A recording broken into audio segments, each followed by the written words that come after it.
밝게 인사를 해주시는데 영화 보고 나니까 너무 화나지 않아요? 너무 열받죠? 아, 근데 너무 재밌지 않아요? 더 크게. 저 밖에까지 들리게. 네. 너무 재밌죠? 네. 보통 이렇게 화나면 이제 그 영화를 좀 저버리게 되는데 이 영화는 너무 메시지 때문에 화도 나면서 한편으로 영화가 너무 재밌어서 빨려드는 그 두 가지 성취를 다 이룬 영화가 아닐까 싶습니다. 그래서 오늘 오신 분들도 아마 관객분들도 그 소문 이미 듣고 이렇게 한 자리도 빠짐없이 같이 참여를 해주시는 게 아닌가 싶은데 아마 지금 이 뜨거운 마음을 더 뜨겁게 해주실 분들이 이 자리에 오셨습니다. 한번 불러볼까요? 네. 먼저 김성수 감독님 자리에 모시도록 하겠습니다.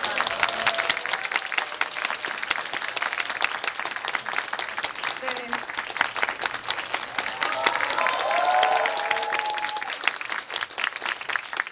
감독님 여기 자리. 네. 네. 감독님 인사 한 말씀만 해주세요. 먼저. 네. 안녕하세요.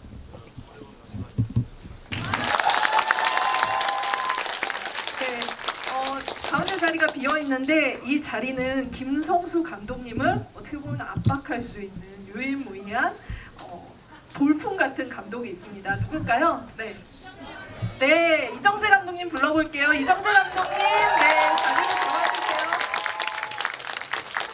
네 박수 부탁드립니다.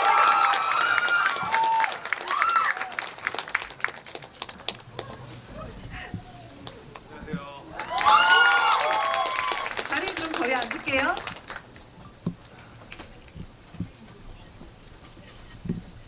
그 두 감독님이 같이 작업을 했던 작품이 1999년 태양은 없다잖아요.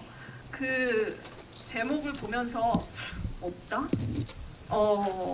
라고 생각을 했는데 오늘 보니까 태양이 있었네요. 지금 영화의 신각 그리고 그 영화의 신과 함께하는 태양이 같이 오셨습니다. 먼저 아까 박수를 좀 주시긴 했는데 조금 더 큰 박수로 한번 기분을 나눠주시기 바랍니다. 감독님은 잠깐 지금 아마 이제 지금 영화를 막 보신 분들도 흥분을 하셨겠지만 어제 VIP 시사가 있었고 많은 분들이 영화를 보셨어요. 근데 정말 이 표현이 어울리더라고요. 많은 분들이 찢었다 이런 말씀을 해주셨는데 그 열기를 어떻게 느끼고 있으신가요? 오늘 몇 시간 채 지나지 않았어요. 그런 여기 잘 못 느꼈는데 그리고 너무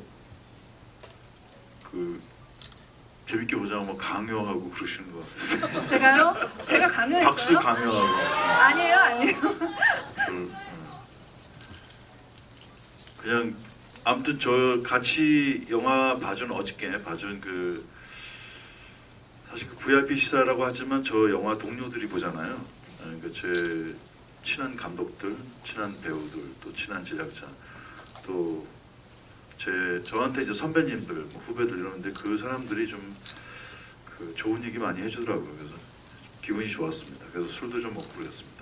네, 네 감독님을 술을 맞게 만들 정도로 어떻게 보면은 많은 영화인들이 같이 박수를 쳐준 영화여서 술도 많이 드신 것 같은데 저는 이제 많은 분들이 영화인들이 품평을 아끼지 않으셨지만 감독님께서 아마 이분의 품평이 굉장히 궁금하지 않으셨을까. 오늘 지금 처음으로 이 영화를 보시고 좀 쓴소리도 해주실 수 있을 것 같다는 생각이 들고 많은 궁금증이 있으실 분입니다. 바로 이정재 감독님이신데요. 이분이 작년 헌트로 청룡 영화상 그리고 또 하하 영화 비평가 협회상 등에서 신인 감독상을 수상하면서 어떻게 보면은 이제 한국 영화계의 새로운 핵으로 등장을 하셨죠. 이 감독님께서 보시기에는 이 서울의 봄이 과연 어떤 영화였을까? 네. 어린애가 만든 영화처럼 보였을 것 같습니다. 그럴 리가 있나요? 네, 막 보셨죠? 네, 저 오늘 봤습니다. 예, 너무 뜨겁게 봤고요. 그다음에 정말 이렇게 꽉 차게 찍을 수 있을까? 내용도 그렇고 비주얼도 그렇고 어떤 그런 감동마저도 이렇게 꽉 채울 수 있을까? 역시 김성수 감독님이 진짜 화면을 찢을 듯한 어떤 그 에너지는 매 영화에서 항상 있었지만은 이번 서울의 봄이 최절정이신 것 같고 정말 이런 영화야말로 극장에서 꼭 봐야 되지 않나 네. 그런 생각을 보면서 계속하게 됐습니다. 이게 최절정이라 하면 이제 신인 감독 이정재에게 좀 자리를 물러주고 박수 칠 때 떠나라 약간 이런 얘기로도 들리는데 좀 경쟁 의식도 느끼지 않으신가요? 아니 또 제가 또 출연을 또 네. 해야 되니까 앞으로 계속 알겠습니다. 아마 이제 이 영화는 여러분들도 보셨지만 이 연출력뿐만이 아니라 진짜 연기 잘하는 배우들은 그동안 바쁘다 하셨는데 서울의 봄을 다 찍고 계셨나 보다 이런 생각이 들 정도였거든요. 근데 그 자리에 유일하게 또 안 계셨어요. 아 저는 그때 헌트 후반 작업하고 있을 때여서 아, 네네. 도저히 참여를 할 수가 없었습니다. 죄송하게도. 네, 태양은 없다를 같이 한 정우성 배우님을 또 이렇게 여기에서 정말 역대급으로 멋있는 캐릭터를 연기를 하시는 걸 보면서 좀 탐이 난다 이런 생각도 드셨을 것 같은데. 처음에 이제 우성 씨가 한다고 하니까 참여한다고 하니까 아 나도 뭐 좀 해야 되는 거 아닌가 그래서 막 좀 마음도 좀 이렇게 뭐 조마조마하기도 하고 나 뭐 좀 해야 되는데 안 그러면 이제 후환이 또 있을 수도 있으니까 다음 영화 계속 해야 되는데 그런데 오늘 우성 씨의 그 연기를 보니까 우성 씨 연기가 너무 이 영화에서 이 푸근하고 또 네. 가슴이 따뜻하고 넓은 어떤 그런 지휘관 혹은 이제 아버지의 상까지도 느껴질 수 있는 그런 모습이었어요. 그래서 뭐 동료이고 친구이고 뭐 하지만은 또 다른 어떤 그런 정우성의 다른 모습을 보게 돼서 너무 마음이 따뜻했고 역시 이제 정우성이라는 배우를 정말 진짜 너무 아끼고 사랑하는 또 감독님이시잖아요. 네. 그러니까 그 모습이 또 느껴지니까 뭐 그냥 김성수 감독님 영화를 그냥 보는 것이 아니라 정우성의 영화를 보는 것이 아니라 이 두 분이 또 함께 만드니까 뭔가를 해냈다. 또 네. 해냈구나 이 두 분이 그런 느낌을 많이 받았습니다.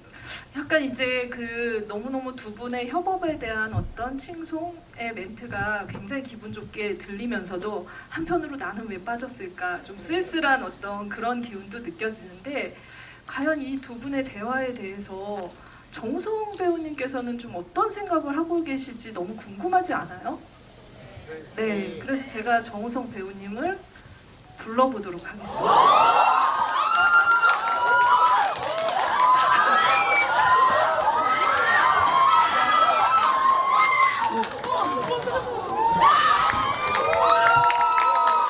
여러분, 네, 큰 박수 부탁드릴게요.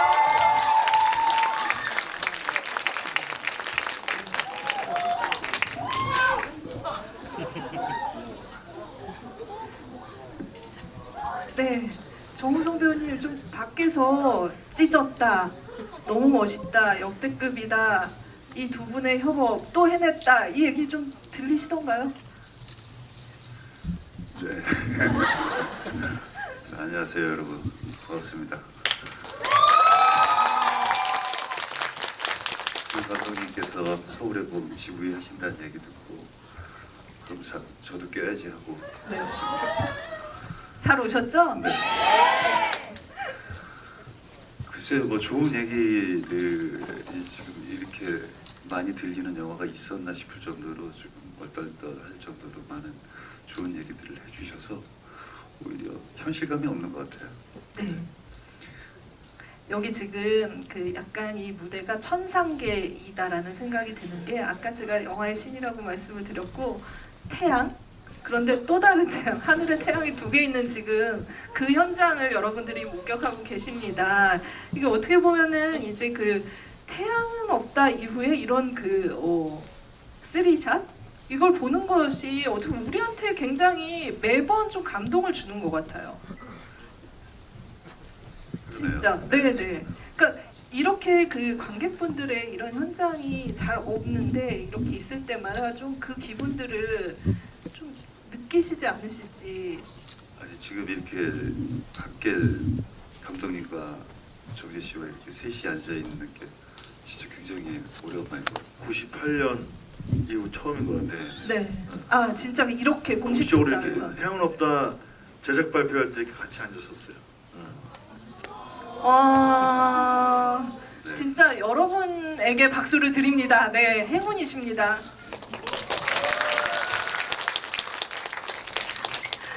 감독님께서는 좀 이 지금 사실 이제 그 두 분은 계속 이제 좀 협업을 하셨었는데 관객분들은 세 분이 다시 그런 모습들을 작품으로 보여주기를 굉장히 기다리고 있긴 했었거든요. 그런 열망을 많이 느끼셨을 텐데 이정재 감독님 좀 그 부분에 대해서 어떻게 생각하셨는지 계획이 있으셨는지 지금도 뭔가를 좀 만들어내고 있지 않을까. 사실 저희가 한 15년 전에 같이 영화를 하기로 의기투합을 해서 시나리오도 써보고 뭐 했었습니다. 근데 또 다 세 분 다 그러니까 저까지 이제 세 명이 다 바쁘다 보니까 시나리오가 생각만큼 그렇게 빨리 나오지를 못했어요. 그러다 보니까 또 다음 또 촬영 들어가고 하다 보니까 또 그게 좀 잘 완성이 못 된 기억이 있는데 빨리 해야죠. 공식 멘트예요. 네, 빨리 해야죠. 김성수 감독님께서 진짜 그 98년에 이렇게 그 자리에서 있었던 때야 지금은 어떻게 보면은 이 두 분이 너무 많은 활동을 하셨고 활약을 하셨고 그때 청년이 이제는 중년이 되었습니다. 네, 어떤 좀 감회가 있으신지 두 분을 바라보는 심정을 좀 네, 감독님께 들어보도록 할게요. 그 지금은 또 두 분 다 감독님 되시고 뭐 어마어마한 우리 대스타시고 정재 씨는 뭐 또 세계적인 그런 스타로 이렇게 발돋움해서 지금 한국 영화를 대표하는 분이 됐는데 사실 그 98년도에 그 제가 이 두 분이랑 태양은 없다 할 때도 두 사람이 어마어마한 스타였습니다. 그렇죠? 네네. 예, 정재 씨는 그 모래시계라고 거기서 제이라는 역할로 그 진짜 너무 많은 사람들한테 사랑받은 그 모래시계는 그때 그 전 국민이 그 저녁이 되면 다 한꺼번에 그 지금으로선 상상도 못하는 50%가 넘는 시청률을 보였어요. 그때는 아마 여러분들 잘 이해가 안 되실 정도로 모든 사람을 붙잡았던 드라마인데. 전 국민의 시계였죠, 시계. 그렇죠, 시계죠, 네. 시계.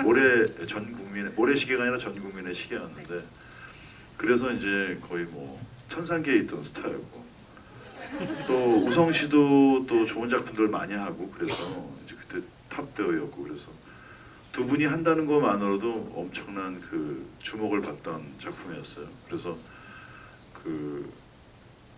그때 저는 이제 감독으로 저도 젊은 감독이요. 저도 30대였으니까 이제 제일 크게 웃으시네요. 네네 오늘. 누가 제일 크게 웃었어요? 이름 적어서. 감독님의 나이가 늘 같지는 않았어요. 98년인데 아 이렇게 벌써 세월이 지났나 싶은데요. 근데 또 두 분을 보면 그때하고 더 이제 더 원숙해지시고 더 이제 멋져지셨지만 그때처럼 두 분 다 아직도 멋있고 또 그만큼 자기 관리도 철저하시고 또 공부도 많이 하시고 그래서 여전히 그때 위치랑 동일한 위치 그리고 더 높은 그 위치에서 더 많은 일을 하고 계신 것 같아요. 그래서 항상 두 분을 보면 뿌듯합니다. 근데 같이 오늘 이렇게 앉으니까 네. 감개무량하네요. 네. 정말 그 많은 시간들이 우리에게는 작품으로 하나하나 이렇게 각인이 되어서 아마 감독님 말씀하시는 동안에 떠오르는 작품들 많으셨을 텐데 두 분에게도 감독님에 대한 좀 화답을 어떤 연출자로 같이 이렇게 이 시간들을 보내오면서 서로 힘이 되셨는지 한 말씀씩 좀 들어보면 좋을 것 같아요. 저는 그 비트라는 영화를 너무 재밌게 봤었고 두 분이서 이제 먼저 비트라는 작업을 하셨고 그 이후에 이제 태양은 없다를 하셨는데 제가 이제 거기에 합류를 하게 됐죠. 근데 그 전에 제가 촬영을 했던 다른 작품들하고 좀 달랐어요. 이 두 분이서 계속 대화를 하시면서 시나리오를 계속 바꾸는 거예요. 그래서 아 이게 영화 작업이 이렇게도 되는구나 라는 생각을 하게 되면서 촬영이 들어가기 직전까지 거의 무슨 합숙소 같은 그 모텔에 모여서 영화상 앞에 이제 방을 하나 이제 잡아가지고 거기서 셋이서 계속 리딩을 하고 계속 시나리오를 수정하고 그러면서 캐릭터를 계속 만들어가는 그런 작업이 저한테는 굉장히 신선했고, 그리고 또 현장에서도 계속 뭔가 더 좋은 아이디어가 있으면 반영을 해서 바꿔나가는 그 어떤 그런 굉장히 그 젊은 에너지라고 해야 될까요? 아니면 어떤 그런 그 영화의 열정에 대한 에너지가 그때 저는 좀 처음 느꼈었고, 그 다음에 영화라는 작업에 대해서 새롭게 알게 되고 배우게 됐었던 그 기억이 지금까지도 가장 강력하게 남아있는 기억 중에 하나예요. 아마 이 많은 작품들을 배우로 또 이렇게 감독으로 하시면서 그때의 기억들이 재료가 되지 않았을까라는 생각이 드는데, 정우성 배우님도 마찬가지로 네, 또 같은 인상을 좀 받지 않으셨을까. 먼저 또 김성수 감독님이랑 같이 그런 분위기를 만든 배우님이시기도 하세요. 그 어떻게 보면 이제 두 분은 이제 뭐 감독님이셨고 또 동료 배우였고, 그 관계성이 거기에 머물러 있을 수는 없는 것 같아요. 그 이상에 늘 언제나 그러니까 나를 입증해야 되는 어떤 대상으로 있어요. 그러니까 익숙해졌기 때문에 편하고 나를 잘 이해해주고 알아주고 내가 좀 실수해도 이해해주고, 물론 그럴 수 있죠. 하지만 제 입장에서는 늘 좋은 동료로서 그리고 좋은 배우로서 이렇게 같이 작품을 안 하더라도 다른 작품에서 뭔가 이렇게 계속해서 발전하고 있구나, 그런 모습의 대상이 되어야 된다라는, 어떻게 보면 이제 두 분이 저에게 주는 어떻게 그 건강한 에너지겠죠. 그래서 늘 그런 어떤 긴장감을 늘 갖고 대하는, 저에게는 굉장히 그 동료이자 감독 이상의 어떤 의미를 늘 주시는 두 분이기 때문에, 그렇기 때문에 또 이렇게 작품을 같이 하거나 혹은 지금처럼 이렇게 서울의 봄을 따로 해서 이렇게 보고 이렇게 평가받을 때의 그 기쁨이 좀 남다르죠. 네. 아마 이제 여러분들에게 이 자리가 소중하듯이 이렇게 작품에 대해서 여러분들과 같이 나눈 이 자리가 이 세 분에게도 분명히 의미 있는 시간이라는 생각이 듭니다. 박수 한 번 더 부탁드릴게요. 태양은 없다에서 그 도철과 홍기가 이제 그 나이를 까거든요. 서로 그때가 그 74년생이야. 막 이렇게 막 거짓말이야 막 이러면서 얘기를 하는데, 사실 여러분들이 지금 막 보신 따끈따끈한 작품의 배경이 1979년입니다. 어떻게 보면 그 청춘들이 아직 굉장히 어렸을 때 그 시절이고, 지금 관객들 오신 분들 제가 한 분 한 분 보니까 그 세월을 경험하지 못하신 분들도 있는데, 감독님께는 그 당시에 이제 아까 말씀드렸잖아요. 30대였던 시절도 있었지만 여러분들이 모르는 10대 시절도 있으셨습니다. 김성수 감독님에게도. 감독이라는 그런 어떤 영화인이 되기 전에 먼저 여러분들과 비슷한 그 청년기를 소년기를 거쳐온 사람으로서 먼저 이 시기를 거쳤을 텐데, 이 이야기를 해야 할 어떤 그런 명분 같은 것들도 영화 감독 이전에 좀 있지 않으셨을까, 어떻게 이 작품 만들게 되셨는지 이야기를 감독님께 좀 먼저 여쭤보도록 하겠습니다. 예. 이제 태양은 없다를 벗어 던지고 근데 그 태양은 없다 2023년으로 얘기를 오겠습니다. 하니까 특히 또 저희들끼리 가끔씩 만나긴 했지만 이렇게 공식적으로 여러 영화 팬들 앞에 이렇게 같이 앉으니까 두 분 얘기 들으면서 제가 그때로 확 가버렸어요. 근데 야, 이렇게 그 25, 6년이 지난 것 같은데 이렇게 진짜 한순간에 그 시간 속으로 확 가게 된다는 게 너무 좀 놀랍네요. 그래서 두 분 얘기할 때 계속 같이 그때 일할 때 생각이 막 머릿속에 나왔어요. 그 어렸을 때 듣던 그 유행가 들으면 한순간에 몇 초 만에 그 시절로 돌아가잖아요. 그렇죠. 네네. 그래서 제가 이 두 분하고 태양은 없다라는 영화를 찍던 그 시절이 저한테는 참 아름다운 시절이었구나 이런 생각이 들어서 지금 그때로부터 잘 빠져나오지 못하겠네요. 진짜 신기하네요. 네, 정말 감독님께 박수 한 번만. 네.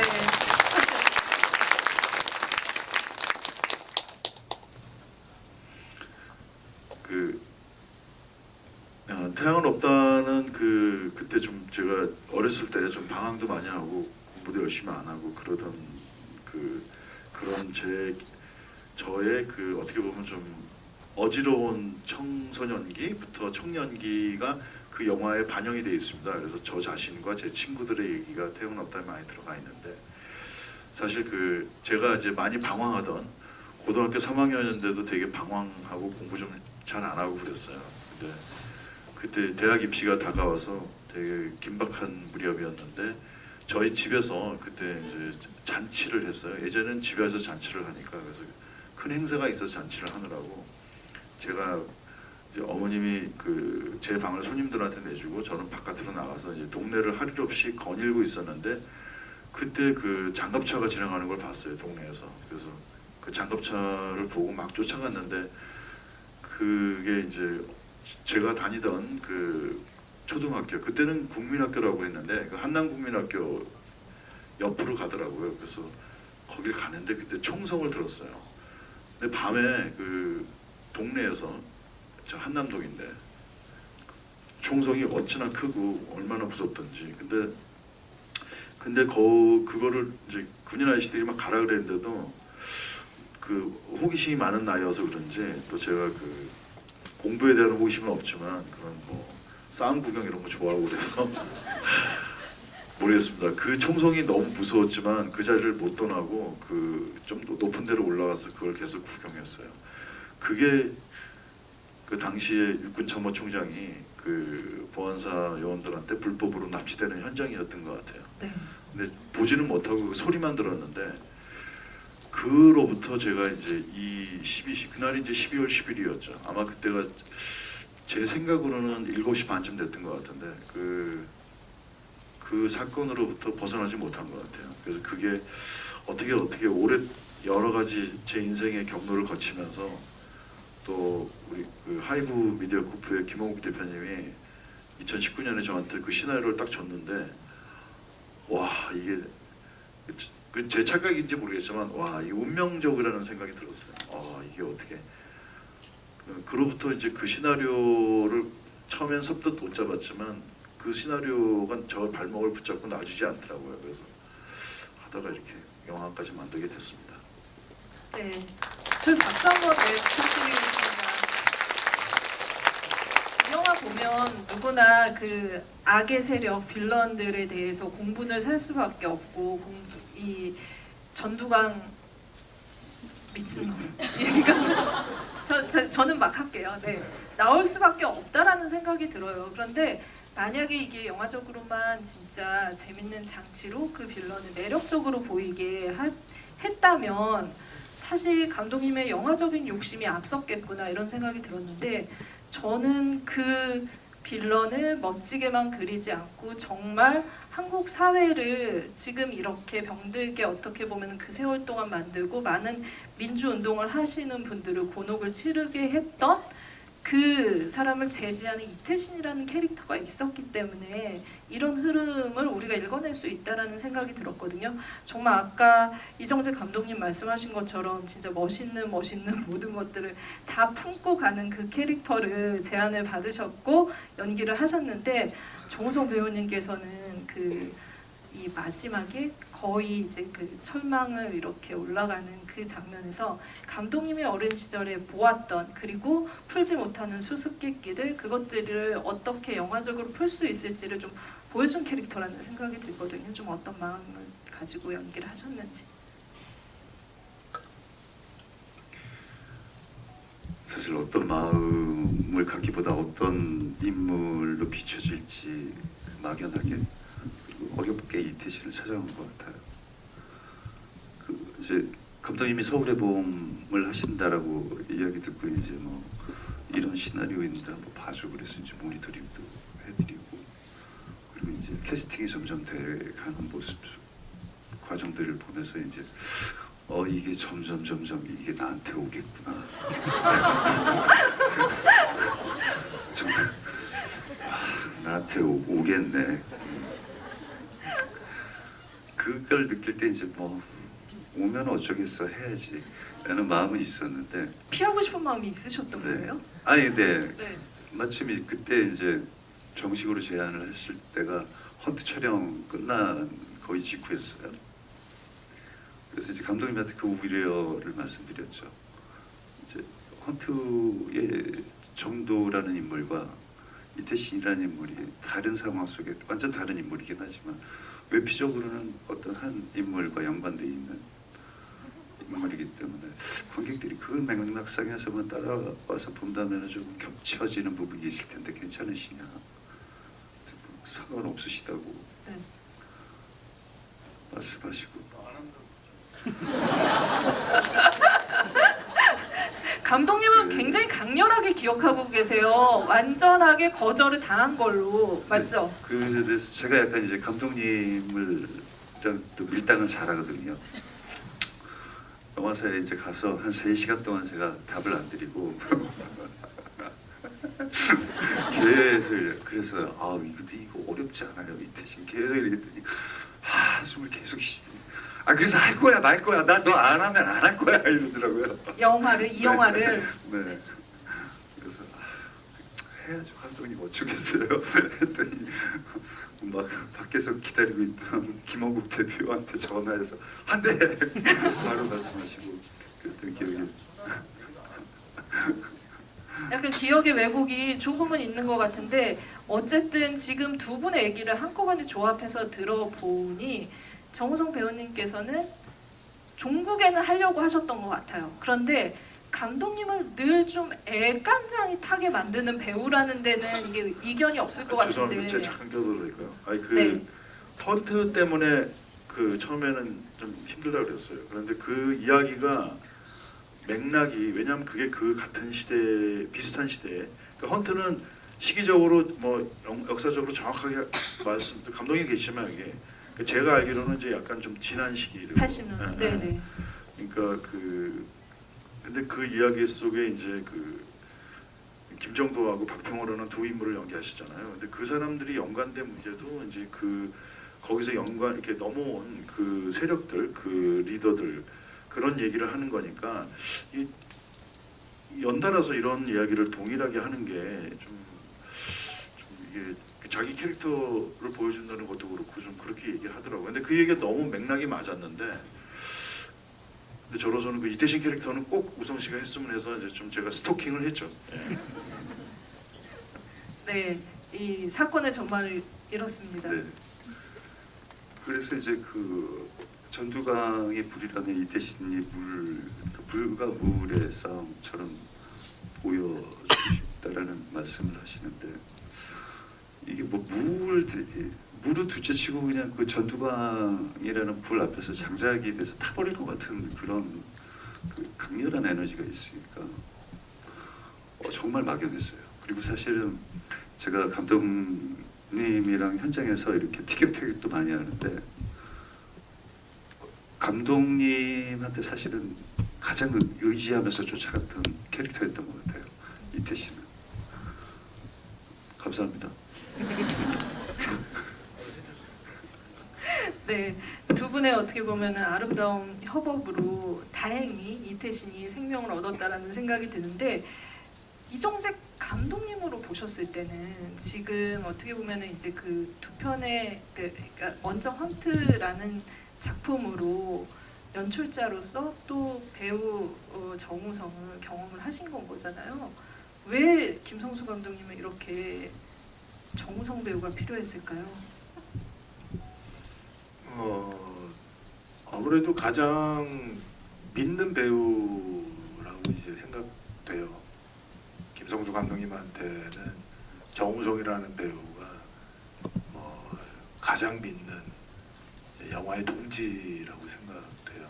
그래서 아마도 제가 영화를 봤지만은 이태신의 역할이 극 중에서 상당히 어려웠었던 캐릭터 잡기가 굉장히 어렵고, 그리고 그 엄실대고 막 파도가 치는 어떤 그런 감정을 굉장히 잘 누르면서 이제 연기를 하신 것 같아요. 그러니까 아마 김성수 감독님도 시나리오를 쓰실 때 이 인물만큼은 막 보완해동하지 않고 영화 전체적인 어떤 그런 흐름을 다 자기의 어떤 그런 충심으로 감싸는 듯한 어떤 그런 인물로 표현하시고 싶으신 게 아니었을까라는 게 느껴질 정도였는데, 근데 사실 그런 연기를 한다라는 게 사실 쉽지는 않거든요. 영화 전체를 다 그 조금씩 빌드해 나가는 어떤 그런 감정선을 연기하기가 쉽지는 않은데, 아마 그런 면에서는 이거는 정우성밖에 없다 그런 또 믿음 때문에 또 제안하신 것 같아요. 네. 또 이정재 감독님의 또 정우성 배우에 대한 이 예리한 말씀에 굉장히 이제 그 따뜻한 그런 인상까지 배어 나온다라는 생각이 드는데, 이 영화가 여러분들이 러닝 타임이 처음 들어오실 때는 좀 긴장을 하셨을 것 같아요. 좀 길지 않을까라고 생각했는데 솔직히 영화 보시고 나서 잘 못 느끼지 않으셨어요? 네, 진짜 거기에는 이견이 없다라고 생각이 드는데, 감독님이 가지고 계신 어떤 이제 그 설계, 이 전체 영화를 어떻게 끌고 나갈 것인가, 이 연출적인 역량이 정말 빛을 발했다라는 생각이 들고, 그 안에는 이 사건이 하룻밤에 12월 12일 1979년 그 9시간 안에 벌어지는 것들을 어떻게 이렇게 구성을 할 것인가가 굉장히 중요한 장치였다라는 생각이 들어요. 그래서 감독님 영화 연출하실 때 이 전체 설계를 좀 어떻게 하셨는지 관객분들께 한번 힌트를 주신다면, 그 과정에서 여러 가지 또 생각들이 있으셨을 텐데. 헌트의 설계도를 약간 참 좀 많이 했습니다. 네. 이 약간 좀 그 농담처럼 들리시든 모르지만 헌트 정말 제가 그 영화 준비하실 때부터, 왜냐면 제가 정재 씨랑 친하니까 그 시나리오도 보고 뭐 고친 것도 보고 그랬는데, 감독 제안도 거절하시고 그 속도감, 근데 그 막 액션이 벌어지고 막 그런데도 계속 그 이야기가 진행되잖아요. 사실 보통 영화들은 액션이 진행되면 이제 여기서부터는 액션이야 이렇게 하고 또 액션을 보여주고, 뭐 여기서부터는 뭐 무슨 감정이야 이렇게 보여주고 그러는데, 헌트는 그런 스토리와 인물의 어떤 내면과 액션과 모든 게 이제 같이 동시간대로 진행되는 굉장히 특이한 영화적 경험을 봤어요. 그래서 사람들이 좋아하고 저도 재밌게 보고 그랬던 것 같아요. 그래서 저도 이제 이 서울의 봄에서는 이게 9시간 동안에 그 당시 서울에 있는 이제 요초에서 동시에 9시간이 같이 흐르는 거잖아요. 일반적인 영화들은 이제 필요한 장면에서만 또 멈췄다가 시간이 흘러가고 또 중요한 인물한테 가서 멈추고 하는데, 이 영화는 이제 그렇게 그 같은 시간대에 있는 한 공간에서 동시적으로 흘러간다는 느낌을 주고 싶었어요. 그래서 그런 시간에 대한 배려 이런 것들을 좀 신경을 썼고, 또 헌트의 그 기가 막힌 촬영을 했던 이목의 촬영 감독이 네. 또 잘 아시다시피 서울의 봄의 촬영 감독입니다. 그 조명 감독도 같은 분이고, 그래서 그런 관객들이 그 9시간을 볼 때 그 마치 그 사건을 옆에서 지켜보고 그 9시간 동안 같이 달려가는 느낌으로 이렇게 본다면, 관객들이 이 혼란의 9시간 동안에 여기에 등장하는 굉장히 무수한 인간들이 있지만, 그 인물 하나하나보다는 그 수많은 인간들이 어떤 식으로 판단하고 행동하고 결심하고 또 하는 그 사람들의 각자의 그 생각이나 가치관이나 그 판단의 어떤 기준, 이런 것들을 보게 되지 않을까. 그래서 그런 방식을 취하고, 그런 방식에는 이제 그 헌트도 또 서울의 봄당한 이목의 촬영 감독의 힘이 굉장히 네. 좋고 그랬습니다. 네. 아마 뭐 여러분들도 이 촬영, 조명, 이 영화의 미술, 프로덕션 여러 가지 그 각 한국 영화 스태프분들의 어떤 인프라가 어느 정도 지금 절정인지를 경험을 하셨을 거라는 생각이 드는데, 감독님께서 헌트에서 참고를 하셨다, 약간 눈치를 채셨나요? 영화를 보시면서? 아유 그냥 말씀하시는 거고요. 헌트를 보셨을 때는 벌써 촬영 다 끝나셨을 때였을 거예요. 아마. 네. 괜히 그냥 저 오늘 여기 와 있으니까 네. 말씀해 주시는 거고. 그- 그 감독님이 말씀하셨던 그 9시간 동안에 각 그 다른 장소에서 다른 인물들이 각자 생각하는 어떤 그런 작전과 그 긴박한 순간을 너무나도 이 2시간 20분 안에 그냥 확 압축을 해놓으시니까 저는 솔직히 물 한 모금도 못 마시고 계속 봤어요.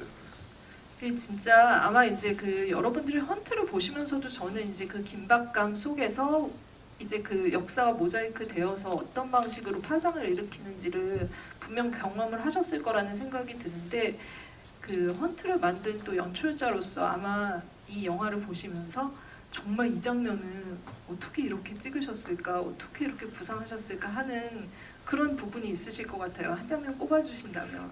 뭐 장면으로만 생각하면 너무 많고요. 솔직히요. 너무 훌륭하고 너무 멋진 장면들이 많은데 저는 개인적으로는 그 마지막에 이태신이 그 바리케이트를 넘어가는 그 설정은 네. 이거는 정말 그 누구도 상상하지 못했었던 장면이 아닐까라는 생각이 들고 사실은 이거야말로 이 장면이야말로 관객들이 이 영화를 보면서 뭔가 뜨거움을 아주 극대화시킬 수 있는 그런 장면이 아니었나. 그래서 굉장히 영화적인 장면이 아니었나라는 생각이 들어서 오자마자 여쭤봤어요. 형 그거 혹시 감독님 그거 혹시 그 장면은 누가 쓰신 거예요? 왜냐면 여기 이 글에 이제 참여하신 분들이 꽤 네네 많이 있으셔서 계시니까. 그래서 이제 여쭤봤죠. 그럴 때는 뭐 당연히 뭐 감독님이 이제 생각을 해내셨고 우성 내가 씨 썼어 이러셨어요? 아니 뭐 그래서 우성 씨를 위해서 쓰신 것 같아요. 사실. 네. 그 와. 저기 내가 썼지. 우성이가 키가 크잖아. 바리케이트도 잘 나오고. 이렇게 되는 것 같아. 네. 그러니까 정확하게 배우의 어떤 그 프로포션과 그런 배우가 할 수 있는 어떤 역량들을 파악을 하셔서 이런 장면으로 설계를 하셨다고 합니다. 뭐 고생해주신 그 장면을 위해서 고생해주신 정우성 배우님 그리고 연출하신 김성수 감독님 그리고 그 장면을 이렇게 여러분들에게 끄집어내주신 이정재 감독님께 박수 한번 부탁드릴게요. 저희 그러면은 오늘 이렇게 너무 많은 분들이 그 영화를 처음 보시고 흥분을 하고 계시고 궁금한 점도 너무 많으실 텐데 이 세 분께 질문을 할 수 있는 기회를 지금부터 드리도록 하겠습니다. 질문이 채택되신 분께는 저희가 이제 굿즈가 있어요. 서울의 봄 굿즈. 네. 그 리유저블 컵 요즘 많이 쓰시잖아요. 그걸 계속 서울의 봄을 기억할 수 있도록 물 마실 때마다 한순간도 놓치지 않고 네, 그 컵을 드리도록 하겠습니다. 그러면 손 들어주세요. 네. 저희 이정재 감독님께 네, 한 분 채택할 수 있는 부담을 안겨드리도록 하겠습니다. 저쪽 네 5번째 줄인 것 같아요. 네.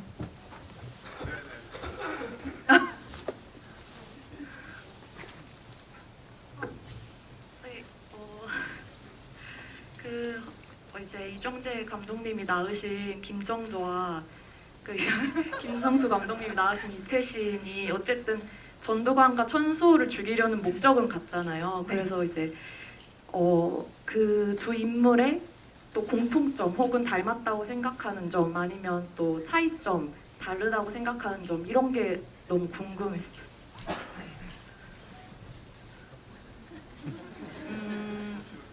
네. 우성 배우님이 답하기 딱 좋은 질문이에요. 네.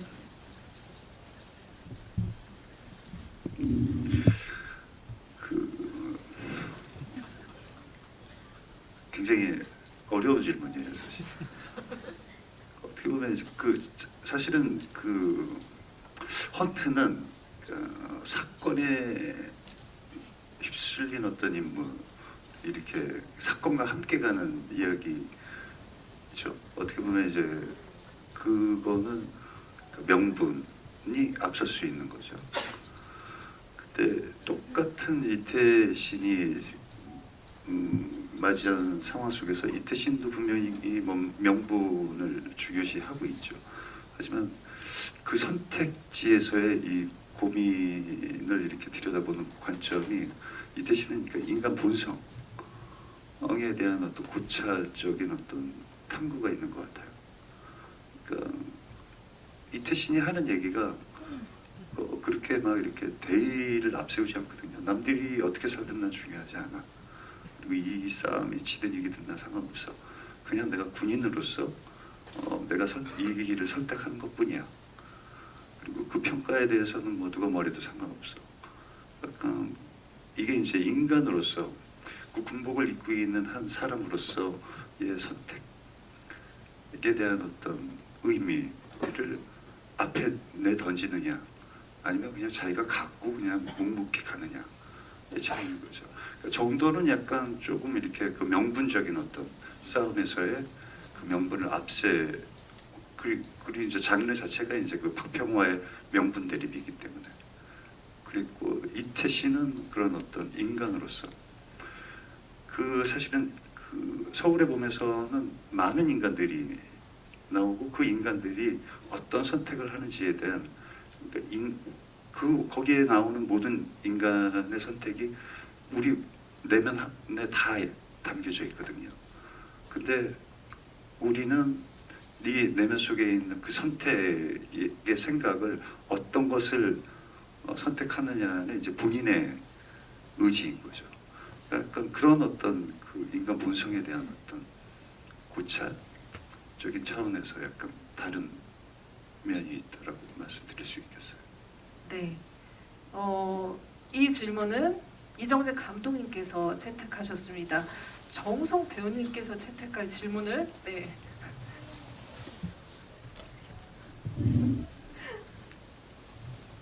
저기 남성분 계속 손 이렇게 흔드시는 분. 네. 네, 영화 너무 잘 봤습니다. 저 감독님께 질문 드리고 싶은데요.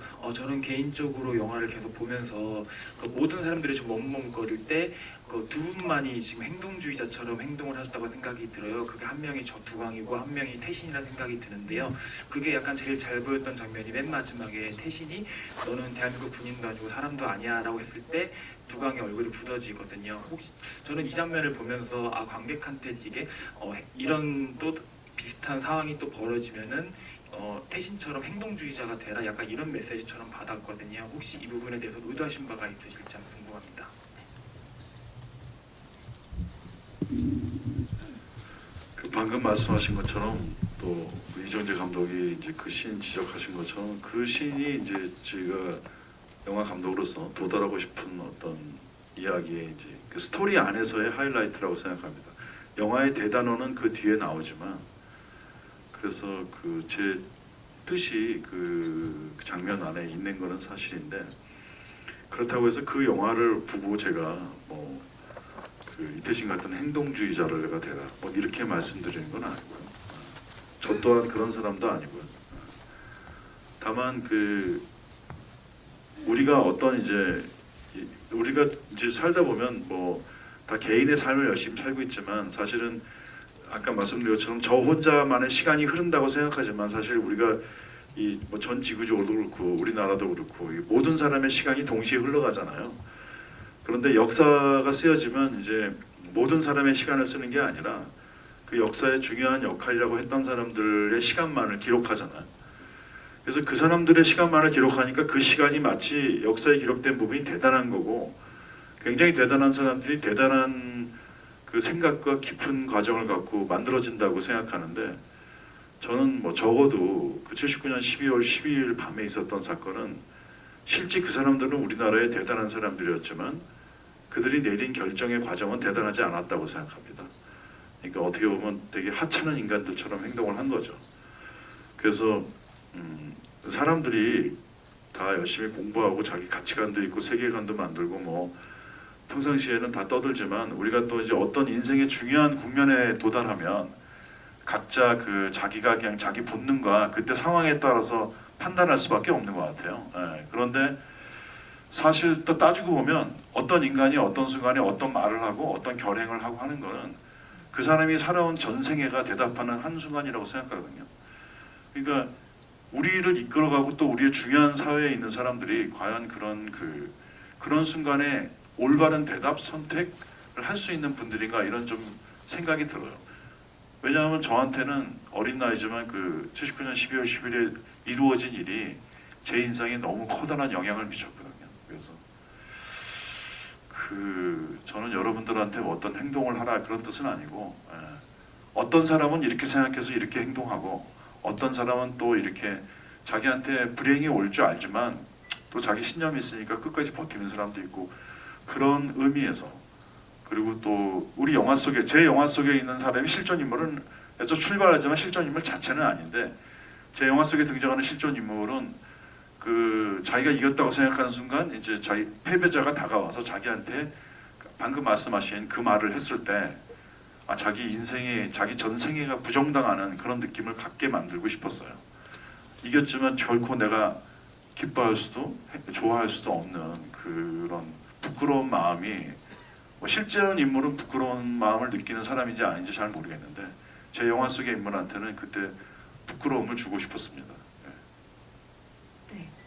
중요한 그 정정사항을 하나. 네. 네, 박수. 네. 이렇게 멋진 어떻게 보면 연출자의 말씀을 듣고 나서 사소한 그 정정을 하나 드리자면, 리 유저블 컵은 여러분들 모두에게 드리도록. 질문하신 분들은 그 서울의 봄 멀티 퍼퓸 더 격상된 선물을 드리도록 하겠습니다. 그래서 멀티 퍼퓸을 받아가실 분은 파는 게 아니에요. 약간 호객하는 것 같은 약간 느낌이 됐는데, 지금 손 들어주세요. 감독님, 한 분.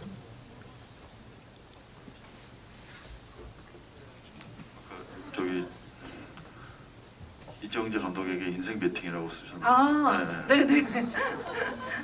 시선 강탈하신 관객분께 드리도록 하겠습니다.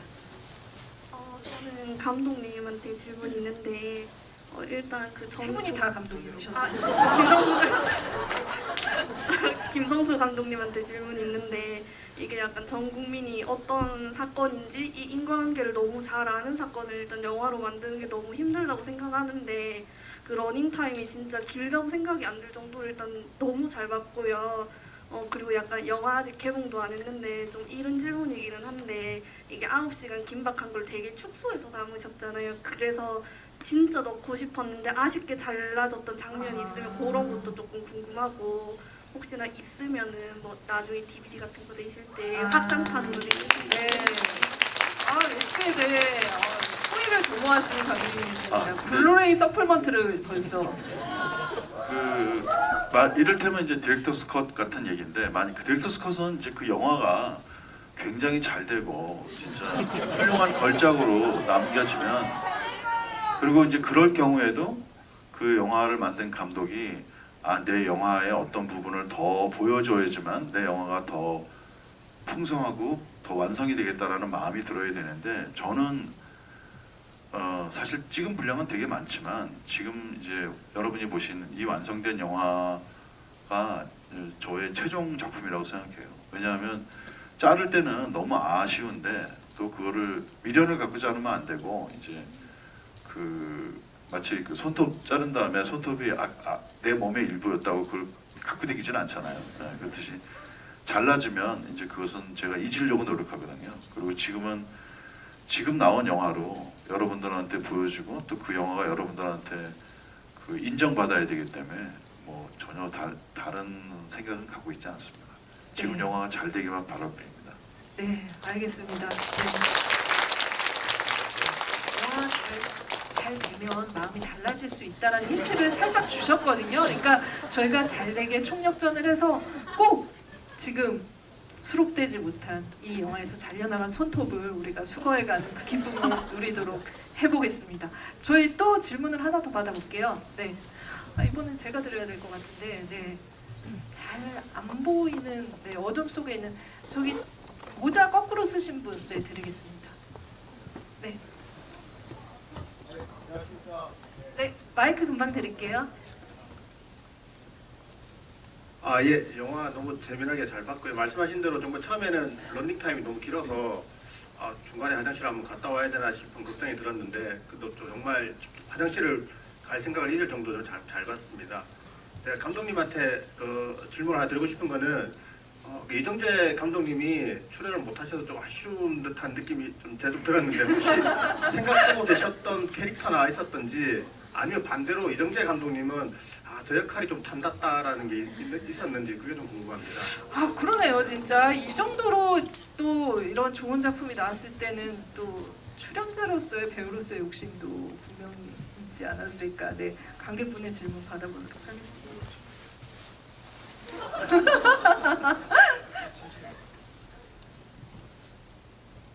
네, 답변.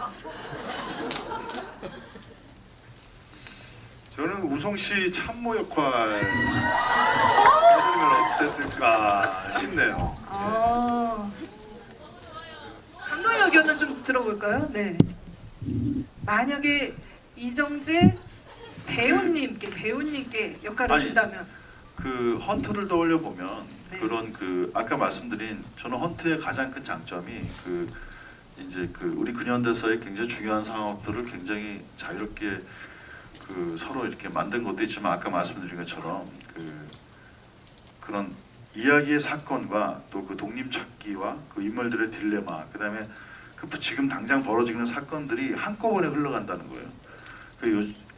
좀 옛날 감독들은 이제 이거는 이런 장면, 액션은 액션 장면, 갈등은 갈등 장면 이렇게 장면을 분할해서 씬을 배열하는데 확실히 이정재 감독은 이제 그런 그 모던한 그리고 현대적인 영화 언어를 갖고 있어서 그런지 그런 동시에 이렇게 모든 상황이 동시에 흘러간다는 걸 그래서 한 씬을 보면서도 그 앞에 있었던 씬과 이제 다른 씬들이 계속 생각나게 만드는 그런 면이 뛰어났던 것 같아요. 그래서 사실은 만약에 서울의 봄을 이정재 감독이 연출했다면 좀 다르지만 굉장히 그 박진감이 있고 더 이렇게 더 다양한 요소가 한 씬에 담겨지는 그런 영화가 됐을 것 같아요.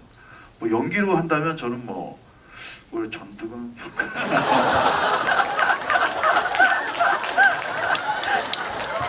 아니 이제 내가 왕이 될 상인가 뭐 이러시면서 와 이거 상상이 지금 여러분들도 머릿속으로 지금 안 돼요? 안 돼요? 안 된다고 하는데요? 그래도 보고 싶다 하시는 분? 네, 안 된다고 합니다. 네. 죄송합니다. 제가 결례를 했습니다. 죄송합니다. 아니. 출연 절대 못 하십니다. 네. 저희 그 어느덧 네 아시죠? 네 마지막 질문을 받아야 될 것 같은데 네. 네 마지막 질문은 네 이정재 감독님께서 절대 그 전두광으로 출연은 못하시지만 네 마지막 관객에게 행운을 부탁드리겠습니다. 맨 뒤에 남성분 하얀색. 예 하얀색 네네. 예.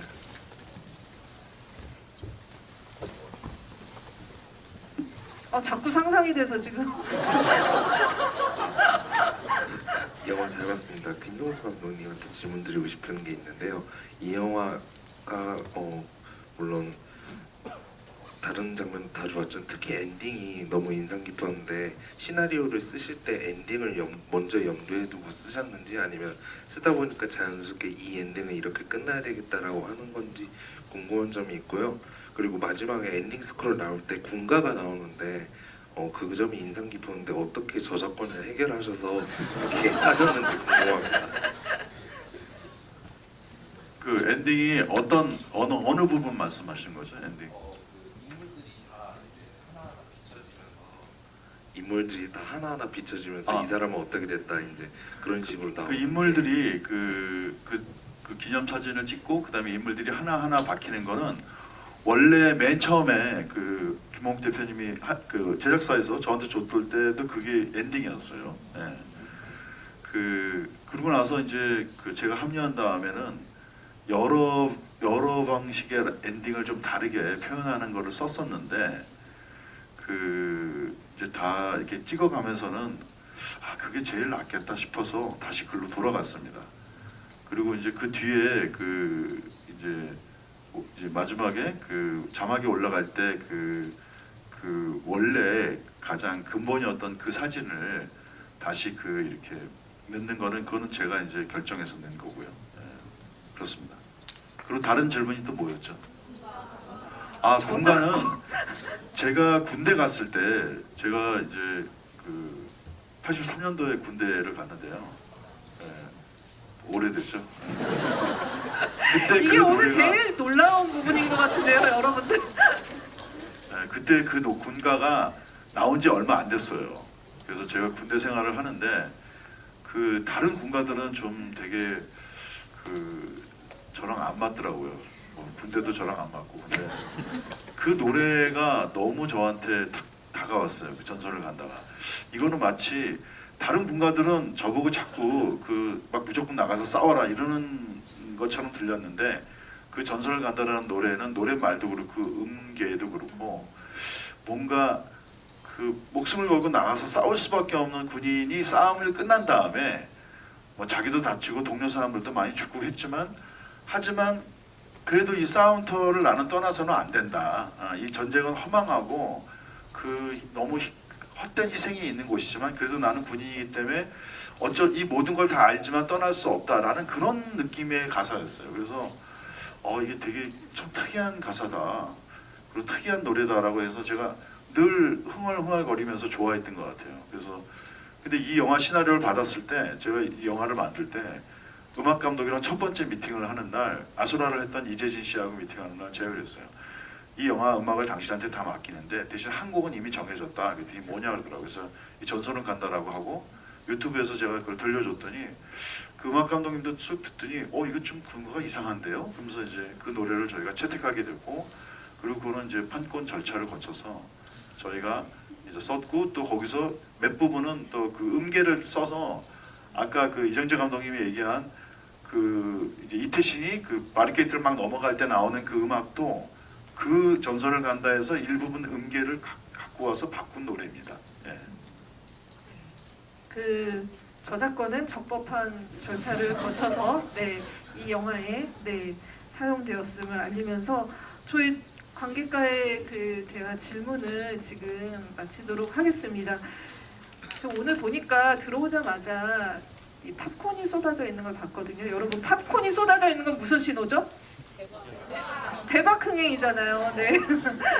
저는 이 영화가 그 대박 흥행이 되기를 저도 저널리스트로 바라는 이유는 정말 이 정도의 완성도와 이렇게 그 완성도가 메시지와 같이 결부되어 있는 이런 작품들을 한국 영화에서 보는 게 헌트 말고 어렵습니다. 아시죠, 여러분들도? 네. 아마 이제 그 세 분 오늘 자리도 그렇지만 그 같이 하시면서 그런 한국 영화의 힘을 느끼실 거라는 생각이 드는데요. 이정재 감독님 마지막으로 인사를 하시면서 사실 이제 많은 계획들이 저희가 기다리는 이제 그 뭐 할리우드 영화 소식도 있고 그런데 늘 이렇게 좋은 영화가 나왔을 때 힘을 더 받는 그 에너지원이 된다는 생각을 하거든요. 오늘 자리 또 많은 기운 받아가실 것 같은데 인사 말씀 한 말씀 부탁드리겠습니다. 네, 맞습니다. 이렇게 뜨거운 영화를 볼 때마다 이게 참 한국 영화가 계속 발전해 나가는구나 뭐 이런 생각을 가지면서 이런 발전해 나가는 이 한국 영화에 또 동참해 주시고 항상 응원해 주시는 관객 여러분들과 더 오래 더 많은 작품과 함께 해야 되겠다라는 생각을 하면서 서울의 봄을 많이 응원해 주시고 사랑해 주시기를 부탁드리면서 인사드리겠습니다. 감사합니다. 글로벌 게스트의 지지를 받는 서울의 봄 다시 한번 강조를 드리면서 정호성 배우님 마지막 멘트 인사 부탁드리겠습니다. 네, 늘 이렇게 같이 작업하고 옆에서 지켜보고 하지만 또 이렇게 오늘처럼 관객 여러분과 함께 이렇게 자리한 게 굉장히 아까 말씀드리면서도 그렇구나 하면서 굉장히 뜻깊은 자리가 됐어요. 그래서 여러분 덕분에 이렇게 뜻깊은 자리에 함께 할 수 있게 돼서 너무 감사드리고요. 이제 뭐 서울의 봄 이제 개봉 앞두고 있는데 뭐 어떻게 될지 모르지만 아무튼 요새 뭐 한국 영화가 굉장히 어렵다라고 하는데 관객 여러분들에게만 계속해서 관심과 사랑을 부탁드릴 수 없는 또 그냥 영화인으로 최선을 다하는 그런 모습 유지하도록 노력하겠습니다. 감사합니다. 네, 김성수 감독님 진짜 아수라 때도 이제 영화는 이제 다 쏟아붓고 끝낸다 하셨는데 지금 이제 다음에 뭘 쏟아부을지 모르는 작품을 또 이렇게 만들게 되셨어요. 다음 어떻게 계속 감독님 작품을 기다려야겠죠? 근데 아까 이정재 감독이 그 전에 우리가 이제 한 10여 년 전에 준비했던 형사 둘명하러 하는 네네. 그러니까 리슬리포드 같은 그런 영화를 하자고 막 그랬었는데 저희가 이제 98년도에 이렇게 셋이 공식적으로 앉았다가 사적으로는 만났지만 이제 진짜 오랜만에 이렇게 셋이 앉았는데 만약에 이제 두 분도 훌륭한 감독님이시면 허락한다면 이 두 분하고 같이 하는 그런 멋진 액션 버디 영화를 했으면 하는 그런 바람이 있고요. 이건 진짜 오늘 더 그런 생각이 절실해졌습니다. 와, 네. 또 하나 오늘 사실 촬영 중인데 멀리서 촬영 중인데 제가 이제 아마 친한 동료고 다 또 형 동생이기 때문에 이정재 감독이 불원천리 여기 달려가서 또 영화도 봐주시고 이렇게 한 그 우정, 배려 이런 거가 너무 좀 이게 좀 저를 좀 짠하게 만들었던 것 같아요. 마음속을. 그래서 그리고 또 이정재라는 이름은 이제 그냥 또 한국의 배우 감독이 아니라 사실 지금은 한국 영화가 한국 안에서 지금 되게 위축되고 있긴 하지만 밖에서는 대단하거든요. 특히 또 한국 영화 배우 중에서 지금 이렇게 보면 약간 대표 선수 손흥민 같은 그런 지금 이정재 배우 박수 좀 주세요. 그래서 저는 이정재 씨가 또 이정재 감독이 하고 있는 모든 작품들 또 해외에서 하는 작품들이 정말 잘 되고 그리고 제가 이제 또 사석에서 형이니까 제가 정말 이정재 씨가 정말 더 열심히 하시고 더 책임감 있게 하셔갖고 이정재 씨가 나오는 모든 작품들이 다 잘 되고 또 여러분들도 더 힘차게 응원해 주시고 저 역시도 그러고 그래서 국내뿐만 아니라 국외에서도 한국 영화의 위상이 계속 떨쳐지기를 바라겠습니다. 네, 이상입니다. 네. 이상 영화의 신의 애정어린 한 말씀이었고 저는 이 지금 침체된 한국 영화가 분명히 서울의 봄 같은 작품으로 다시 일어서야 된다라는 생각이 듭니다. 진짜 이 의지가 생길 정도로 이 의지를 마음껏 말하는 게 전혀 손색이 없을 정도로 우리에게 울림을 주는 그런 작품을 만났다는 생각이 들고 여러분들도 이 작품, 이 느낌 이런 것들 많은 분들께 또 먼저 보셨잖아요. 알려주시면 너무 감사할 것 같습니다. 오늘 이렇게 세 분 같이 함께 하셨는데 다음 작품 제목은 태양은 있다로 해서 어디무비 만드시길 바라면서 그럼 저희 오늘 자리 마치도록 하겠습니다. 박수 부탁드릴게요.